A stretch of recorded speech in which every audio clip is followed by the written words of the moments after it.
미국발 관세 전쟁이 확대되면서 경기 침체 공포, 이른바 아래 공포가 세계 금융시장을 덮쳤습니다. 우리 증시는 어제 하루 사이에 시가총액 112조 원이 증발했고 일본을 포함한 아시아 증시도 동반 폭락했는데요. 관세 전쟁을 촉발한 미국 증시도 무려 1경원에 가까운 돈이 증발했다고 합니다. 하지만 트럼프 대통령 관세 유예는 없다, 물러서지 않겠다는 입장입니다. 여기에 중국도 오늘 끝까지 맞서겠다고 나섰습니다. 이렇게 매일 들쭉날쭉 변동성이 큰 금융시장에서 내 자산은 어떻게 지켜야 할지 이 내용까지 전문가와 짚어보겠습니다. LS증권 염승환 이사 나오셨습니다. 어서 오십시오. 네, 안녕하세요. 예, 먼저 우리 증시 상황부터 좀 볼게요. 어제 하루 시총이 112조 원이 증발했다고 하던데 오늘은 출발을 좀 반등했는데 마감 상황이 어땠는지 궁금해요. 그 원달러 환율은 1,413.2원까지 올랐더라고요. 네, 오늘 뭐 주식시장은 사실 좀 출발은 괜찮았습니다. 예. 오늘 한때 이제 2,380포인트까지 올랐었는데 다만 장중에 또 중국, 이제 미국과 중국의 이제 관세 전쟁 이 이슈가 쉽게 해결되지 않을 거란 이제 보도들이 좀 계속 나오다 보니까 결국 이제 오후에 조금 이제 밀리면서 오늘 네. 결국 코스피는 2,334포인트 0.26%, 그러니까 아침에 2% 이상 급등했다가 결국에 이제 오후에 이제 밀리면서 끝나는 좀 아쉬운 그런 모습이었고 예. 여전히 환율도 좀 1,470원인데 이게 관세라든가 이런 이제 미국의 어떤 경기 침체 이슈가 아직은 좀 이어지고 있잖아요. 이런 부분들이 해결이 되지 않는 이상 우리나라 또 이 원달러 환율이 아래쪽으로 좀 내려가는 안정된 모습은 좀 당분간 나오기 좀 어렵겠다라는 그런 분석들이 나오면서 외환시장도 아직은 조금 어려운 상황이고 또 외국인들도 오늘 한 6천억 이상의 또 대규모 순매도를 보였거든요. 주식시장에서. 그러니까 계속 좀 돈을 빼고 있어요. 이런 부분들이 한국의 금융시장, 물론 뭐 급락은 좀 진정은 됐지만 아직까지 좀 안심할 수 없는 그런 시장 흐름은 좀 이어지고 있는 상황인 것 같습니다. 증시 또 외환 또 외국인들의 매도세까지 아직 안심하기는 좀 어렵다는 말씀하셨고요. 트럼프 미국 대통령이 지금 미국과의 회담을 요구한 다른 나라들의 협상은 즉시 시작될 거다. 그런데 또 뭐 보복 관세 처리하지 않으면 또 추가 관세 부과하겠다 이렇게 이미 엄포를 놓기도 했는데 그러면 이 협상이라는 부분이 시작될 거라는 것도 우리 증시에 좀 일부 반영이 된 부분이 있는지 어떤지 궁금하네요. 그러니까 사실 이제 그래도 협상하지 않겠냐 예. 이런 부분들이 오늘 또 그래도 주식시장이 어쨌든 올랐기 때문에 좀 반영됐고 특히 일본이 가장 좀 적극적인 것 같더라고요. 일본이 이제 즉시 협상하겠다라고 했었고 또 유럽도 좀 상호 무관세 하자 이런 식으로 좀 약간 유화적인 제스처를 좀 보냈거든요. 근데 이제 여기서 제일 좀 문제는 예. 미국과 중국입니다. 미국과 이 중국. 두 나라가 서로 싸움을 좀 멈추고 결국 좀 그 약간 타협하는 모습을 보여줘야 되는데 흔히 우리가 그 치킨 게임이라 그러죠. 서로 이제 끝을 보자는 그런 게임인데 지금 트럼프 대통령이 중국이 보복 관세한다고 하니까 50% 부과하겠다. 근데 이게 만약에 중국의 50%를 추가 부과하면요, 중국의 관세가 100%를 넘게 됩니다. 정말 이게 감당할 수 있을지는 잘 모르겠고. 한 104쯤 간다고 하더라고요. 네, 맞습니다. 그리고 또 중국도 이제 이 트럼프 대통령의 언급이 나오고 오늘 또 장중에 뭐라고 했냐. 우리는 절대 굽히지 않겠다. 그냥 강대강으로 가겠다고 또 언급을 했거든요. 근데 결국 두 나라 간의 어떤 이제 타협이 좀 있어야 전 세계 그 글로벌 금융시장이 좀 안정감을 찾을 텐데 네. 다른 나라들은 어쨌든 협상을 이제 당분간 좀 시작할 가능성이 높아서 이 점은 좋겠지만 결국 미중의 이 갈등이 해결되지 않는 이상 결국 우리가 바라는 좀 이제 완벽한 회복 거기까지는 좀 어쨌든 아직까지 고비가 좀 남아 있다 이렇게 생각하고 있습니다. 미국과 중국이 그만 싸우기를 좀 바라야 되는데 간밤에 뉴욕 증시도 보면요. 급락, 급반등 왔다 갔다 했습니다. 네. 그 뒤에 다시 또 하락하고 출렁했는데 트럼프 대통령이 상호 관세를 90일간 유예할 거다. 저도 이 새벽에 이 뉴스 보고 오잉했는데 이게 또 네. 가짜 뉴스 소동이었다고요. 네, 맞습니다. 이게 이제 로이터 같은 데서 언론 보도가 나왔던 예. 게 해시 그 백악관 국가경제위원회 위원장이 이런 말을 했다라고 하더라고요. 그러니까 중국을 제외하고 이제 지금 상호 관세 부과한 나라들의 90일간 즉시 관세 부과 중단하겠다, 유예시키는 거죠. 예. 이런 언론 보도가 나왔는데 그 트럼프 대통령이 이게 사실이라고 했으면 또 정말 증시가 환호를 단기간에 했을 텐데 안타깝게도 그게 아니고 이거는 뭐 명백한 가짜 뉴스다. 관세 부과 유예 검토하고 있지 않다. 공식적으로 백악관이 어쨌든 부인을 했고, 근데 이걸 보면서 예. 느낄 수 있는 건 결국 시장을 안심시킬 수도 있고 또 불안하게 만들 수 있는 거는 결국 트럼프 대통령의 이 입에 달려 있거든요. 네. 결국 정책에 달려 있는데 이 관세가 좀 풀어진다고 하니까 이 나스닥 증시가 하루에도 뭐 어마어마한 변동성 보였고 뭐 많은 개인 투자분들이 들고 계시는 그 테슬라 같은 경우도 장중에 주가가 마이너스 8%까지 빠졌다가 네. 결국 플러스 2, 그러니까 마이너스 2%까지 좀 반등하면서 끝났거든요. 그러니까 낙폭을 좀 줄인 거죠. 네네. 그만큼 이 관세 영향에 따라서 주요 기업들의 주가도 그냥 마치 그냥 일반 개별주처럼 굉장히 좀 휘청이고 있다. 그래서 결국 이게 가짜뉴스 소동으로 좀 끝났지만 관세가 완화된다면 주식시장은 언제든지 급등할 수 있다는 걸 좀 보여준 그런 좀 사례였던 것 같습니다. 방금 마지막 말씀하신 거 제가 그럼 덧붙여서 다시 한번 좀 여쭤볼게요. 지금 말 한마디에 트럼프 대통령 말 한마디에 세계 금융시장이 얼마나 큰 충격을 받고 있는지 지금 계속 저희가 보고 있는데 거꾸로 생각하면은 이 충격파가 또 얼마든지 뒤바꿀 수 있다는 말씀이시기도 한가요? 네, 맞습니다. 예. 그러니까 이 충격파라는 건 언제든지 아까 말씀드린 대로 결국 뭐 중국이 좀 물러선다거나. 아니면 트럼프 대통령이 지금 지난 주말에도 갑자기 이제 많은 미국인들이 좀 이제 대다수가 시위에 나선 뉴스들이 아마 나왔더라고요. 예. 사실 지금 트럼프 대통령이 이걸 하는 가장 큰 이유는 미국 사람들이 이걸 원하고 있기 때문에 하는 거거든요. 그걸 이제 이번 선거에서 그걸 확인을 받았고 그렇습니다. 그래서 이걸 밀어붙이는 건데 갑자기 또 시위가 지금 열리고 있기 때문에 트럼프 대통령이 만약에 이런 것들에 대한 좀 약간의 그 자기 지지율이나 이런 쪽에 대한 부분들이 만약에 떨어지게 되면 이걸 추진할 동력이 떨어지거든요. 그러면 이제 물러서겠죠, 약간.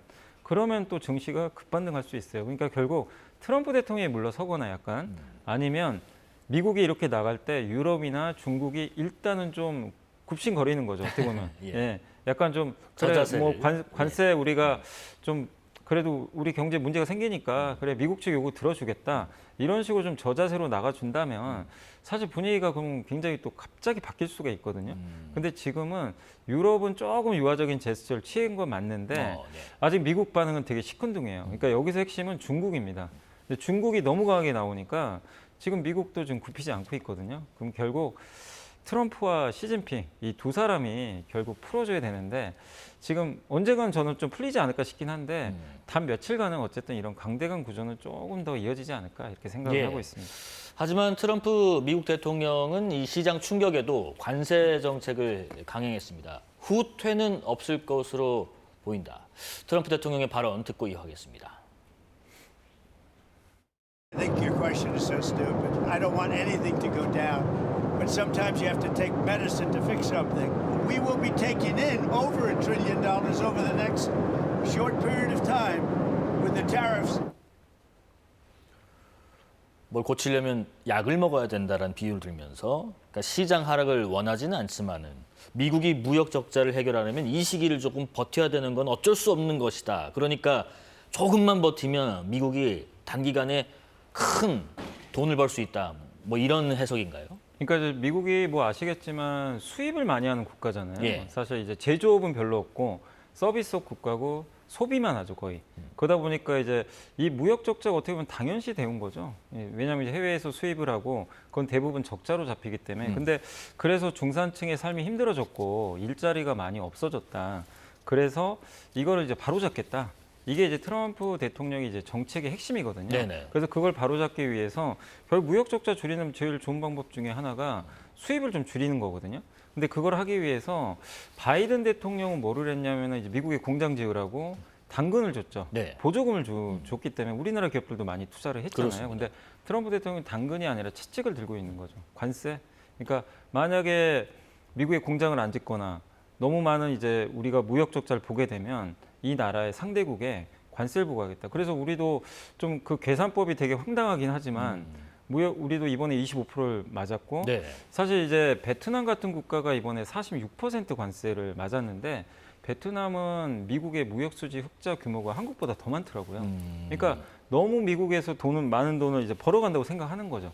실제 그게 계산해 보면 미국에서 진짜로 정말 100% 다 벌어가는 돈은 또 아닐 수도 있는데 예. 어쨌든 이제 그 단순 계산에 의해서 그렇게 이제 계산을 해서 관세를 이제 많이 매겼는데 결국에 이 무역 적자를 해결하겠다. 그래서 무역 적자를 해결하면 미국으로 많은 부가 집중이 될 것이고 또 이 관세를 부과해서 미국에 공장이 많이 지으면 일자리도 많이 생길 거고. 예. 네. 그래서 그걸 통해서 미국을 단기간에도 돈을 많이 벌게 하겠지만 중장기적으로도 제조업 강국을 만들어서 장기적으로도 강대국을 만들겠다는 게 지금 트럼프의 지금 논리인데, 다만 이게 너무 좀 초반에 이제 그 관세율이 너무 과격하고, 그 지난 몇십 년간 이어져 온 이 자유무역을 갑자기 바꾸려고 하잖아요. 그러니까요. 그러니까 이게 쉽게 되는 문제는 아니거든요. 미국에 사실 공장을 물론 지을 수는 있겠죠.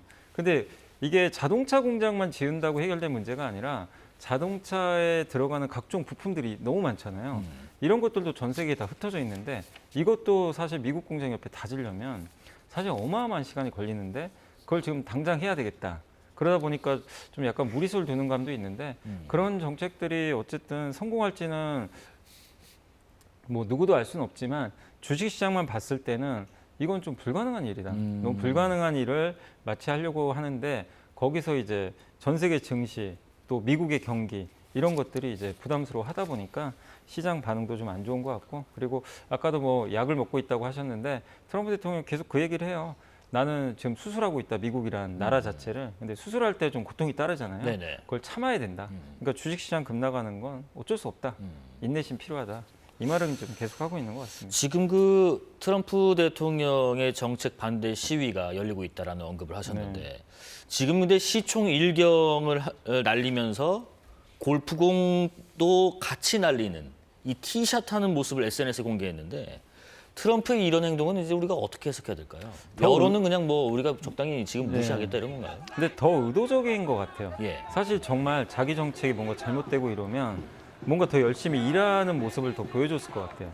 근데 이게 이제 주말 같은 경우 그냥 뭐 이 자기 이제 어떻게 보면 골프 코스 가가지고 예. 그냥 태연하게 지금 골프를 치고 있잖아요. 사실 지금 주식시장 뭐 미국만이 아니라 또 지금 전 세계 글로벌 주식시장이 이렇게 폭락을 하고 있고 지금 미국의 경기 침체 온다 또 이런 비난들도 상당히 많은데도 그거 아랑곳 않고 골프를 친다는 건 결국엔 흔들리지 않겠다. 예. 그러니까 본인도 비난받는 건 분명히 모를 리는 없잖아요. 네네. 그래서 오히려 더 자신 있게 좀 추진하겠다는 건데, 어쨌든 이걸 바꿀 생각이 지금 전혀 없다라는 우회적인 좀 표현이 아닌가라고 저는 좀 생각을 하고 있습니다. 예. 트럼프 대통령의 상호 관세 발효 하루 앞두고 세계 각국의 대응 움직임도 좀 빨라지고 있는 것 같습니다. 지금 주요국의 미국 상호 관세율 아까 말씀하신 것처럼 우리나라 25%, 베트남 46%에서 쭉 태국, 중국, 타이완, 스위스 쭉 EU까지 지금 보고 계신데, 지금 트럼프 대통령이 그런 얘기했잖아요. 미국과 회담을 요청한 나라들과 즉각 협상이 시작될 거다. 또 이제 미국의 스콧 베선트 재무장관이 거의 70개 나라가 미국과의 협상을 희망해 왔다. 일본이 근데 이 중에서 좀 빨리 나왔기 때문에 우선순위가 될 거다 했는데, 그러면 우리는 그 협상 순서가 언제 될 건가? 이 관심사가 이 부분 아니겠습니까? 그 이제 정인교 통상교섭본부장이 이제 8일하고 9일에 이제 방미를 하니까 여기서 이제 협상 시도는 할 것 같아요. 그래서 근데 다만 이제 협상을 한다고 바로 된다기보다도 지금 트럼프 행정부는 일단은 지금 4월 9일부터 관세부가 들어가거든요. 일단 이거는 시행을 할 것 같아요. 일단 이제 고일 관세를 매겨놓고 거기서 이제 그 트럼프 대통령이나 미국 정부가 원하는 것들이 있죠. 나라마다 또 다 다르거든요. 예, 그러다 보니까 거기서 원하는 우선순위가 잘 맞춰지면 일부 낮춰주지 않을까. 근데 낮춘다고 해도 어쨌든 지금 당장 뭐 고일 관세를 풀어주기보다는 시간을 두고 좀 천천히 낮춰줄 가능성이 저는 좀 있다라고 보고 있고, 근데 일본 같은 경우도 사실 좀 그 이시바 총리가 좀 급했던 게 예. 일본은 굉장히 적극적으로 미국에 찾아가서 구애까지 좀 했잖아요. 그랬잖아요. 이제 이 협상도 예. 굉장히 적극적인데, 근데 우리나라랑 별 차이가 없어요. 이 관세 때린 거 보면은. 그래서 일본이 오히려 굉장히 지금 더 다급해지는 그런 모습인 것 같은데, 그러니까 가장 중요한 건 일본의 협상 결과인 것 같아요. 일본과 좀 먼저 할 것 같은데, 그 결과가 나와서 일본이 또 생각보다 우리 예상보다 또 큰 선물을 만약에 받게 돼서 관세율이 확 떨어진다면, 근데 아마 10% 이하로는 안 떨어질 겁니다. 왜냐하면 보편 관세 10%는 다 매기거든요. 예. 전 세계 모든 국가에. 그렇기 때문에 10% 위로는 유지가 될 텐데, 지금 일본이 24니까 이걸 얼마만큼 10% 안쪽으로 낮추느냐가 관건이거든요. 근데 그게 협상을 통해서 만약에 잘 되면 우리 입장에서는 이제 그걸 보고 좀 약간 이제 그걸 약간 차용할 수도 벤치마킹에 있고, 예. 차용해가지고 좀 따라가면 또 되거든요. 그래서 일본이나 몇몇 국가들이 먼저 하는 걸 보고 우리가 또 적극적으로 대응할 필요도 저는 있다. 그래서 우리가 먼저 그냥 뭐 다른 나라들 하지도 않았는데 먼저 하는 것보다는 네네. 저는 오히려 좀 약간 좀 상황을 좀 살펴보면서 나라가 70개나 되니까 예. 그 와중에도 잘 되는 국가도 있을 거고 분명히 안 되는 국가도 있을 거거든요. 그러면 안 되는 국가 뭔지 좀 분석을 해서 우리가 쓸 수 있는 카드를 좀 그때 좀 내미는 것도. 근데 이제 먼저 협상 시도는 해봐야 되겠죠. 그렇지만 본격적인 카드는 조금 늦게 내놔도 저는 좀 괜찮지 않나 이렇게 생각하고 있습니다. 그러니까 지금 이제 보편 관세 매긴 10%에다가 얼마나 더 붙을 것이냐가 네. 우리로 따지면 25에서 얼마나 한 11에서 뭐 10, 뭐 9 사이로 이제 네. 조정하는 건데 협상 방향을 무조건 우리가 먼저 선제적으로 속도 낼 필요는 없고 네. 다른 나라들이 하는 걸 차근차근 특히 일본 과정을 보면서 우리가 배울 건 배우고 털 건 털어버려야 된다는 말씀이신 것 같아요. 지금 중국 계속 얘기를 하고 있는데 중국이 보복 관세 이제 나서니까 철회하지 않으면 50%의 추가 관세를 부과하기로 트럼프 대통령이 얘기했는데 중국 입장, 미국이 끝까지 맞서겠다. 그 뭐 어디까지 가겠다는 건지 끝이라는 게 어딘 건지 싶습니다. 근데 이게 중국도 이번에 되게 강력하게 나온 게요. 예. 지난번에 이제 그 트럼프 대통령이 취임하고 나서 지금 중국에 20%를 먼저 매겼잖아요. 근데 사실 트럼프 1기 때부터 시작한 관세가 또 있어요. 그게 기존에 또 19% 정도 아, 돼요. 그러네요. 그러니까 사실 그거 합치면 벌써 한 40% 가까이 되는 건데 여기다 34%를 또 지금 이제 추가로 부과를 하는 거잖아요. 그러니까 중국 입장에서도 이렇게 되면 일단 기본 관세 자체가 거의 전 제품의 한 70% 가까이 되니까 물론 일부 제품은 좀 제외가 될 수 있다 네네. 하더라도 굉장한 이제 중국 입장에 피해를 보는데 여기서 일단 중국도 그냥 일단은 협상보단 중국 이제 한번 강하게 나가자 이렇게 선택을 했던 것 같고 이제 근거로 볼 수 있는 게 기존에 20% 먼저 이렇게 부과했을 때는 일부 특정 품목만 딱 정해가지고 미국산 제품에 대해서 보복 관세를 매겼거든요. 근데 이번에 그 34%는 뭐냐면 모든 미국 제품입니다. 그냥 예외 없이 모든 미국에서 들어오는 제품에 대해서 다 매기겠다. 네네. 그러니까 이거는 중국 정부가 의지를 좀 보여준 거예요. 예. 미국에 일단 굴하진 않고 일단 한번 가겠다. 결국에 여기서 그 중국이 또 그러니까 중국 입장에서 그랬던 것 같아요. 자꾸 약한 모습 보이면 트럼프는 더 세게 나오지 않을까. 아마 그리고 끌려다닐 수도 있기 때문에 일단 좀 강대강으로 가겠다. 그리고 강대강으로 간 다음에 서로 또 협상을 통해서. 근데 우리 트럼프 일기 때도 보셨겠지만 강대강으로 서로 처음에는 되게 격하게 좀 싸웠거든요. 근데 결국에 협상을 통해서 좀 약간 낮춘 부분도 그랬었죠. 있었어요. 예. 그렇기 때문에 앞으로의 관세 이 협상도 저는 좀 그런 식으로 전개될 가능성이 높다 이렇게 생각을 하고 있습니다. 자, 아마 우리 염 이사님 보면서 시청자분들이 바로 이걸 좀 기다리고 있습니다. 그래, 현상은 이렇다 치면 그럼 지금 우리는 어떻게 해야 될까? 트럼프 대통령 상호관세 부과에 세계 경제가 이렇게 출렁거리고 있는 상황에서 변동성도 크죠. 그럼 내 자산 관리는? 가령 우리나라 개인 투자자분들이 이제 해외 주식, 미국 주식에 또 집중돼 있어서 충격은 더 클 테고 지금 금값도 잠깐 보겠습니다. 금값 그나마 우리가 이거는 안전하다고 생각하는 자산인데 금값도 뚝 지금 떨어지고 있는 상황에서 개인 투자자들 대체 어떻게 대응을 해야 될지 지금 종잡을 수 없는 분들이 많을 것 같습니다. 사실 지금은 뭐 어느 나라 주식을 갖고 있고 어떤 자산을 갖고 있는 다 빠지고 있거든요. 예. 그래서 다 힘든 상황인데 다만 이제 지난번에도 그 한국은행에서 직접 또 이제 보고서까지 썼던 것 중에 하나가 한국의 개인 투자분들이 그동안 해외 주식을 많이 했잖아요. 근데 그 중에 90%를 지금 미국 주식에 집중했다. 근데 미국 주식 안에서도 너무 이제 큰 회사들 있죠. 뭐 잘 알려진 네. 특정 몇 개 이제 주식에 좀 집중됐다고 하는데 이건 좀 너무 위험한 것 같다고 좀 경고를 했거든요. 아, 네네. 근데 이게 미국이 그동안 너무 좋았기 때문에 사실 개인 투자자들 입장에서는 그렇게 했던 건데 지금은 저도 이제 한국은행의 의견과 좀 동일하게 자산을 좀 배분할 필요가 있다. 너무 미국에 집중돼 있다면 사실 이번 관세 정책의 최대 피해 국가는 누가 봐도 미국입니다. 모든 이제 미국산 수입, 그러니까 미국으로 들어가는 수입 제품뿐만 아니라 또 미국 기업들이 전 세계에 또 공장들이 좀 흩어져 있잖아요. 네네. 예, 애플 아이폰만 해도 중국에서 만드는 게 90%거든요. 거기서 미국으로 가요. 그러면 중국 관세를 만약에 보복 관세까지 다 해서 100%가 넘으면 애플이 피해를 보게 되고 그렇죠. 그리고 애플이 피해 보면 또 애플에 투자했던 분들 당연히 주가 빠져서 힘들고 또 미국의 소비자들도 애플 아이폰을 안 살 가능성이 높아지죠. 비싸니까. 그렇게 되면 결국 이번에 그래서 연초 대비해서 제일 많이 빠진 국가가 주식시장에서 미국입니다. 우리나라보다 훨씬 많이 빠졌거든요. 네네. 올해만 봤을 때는.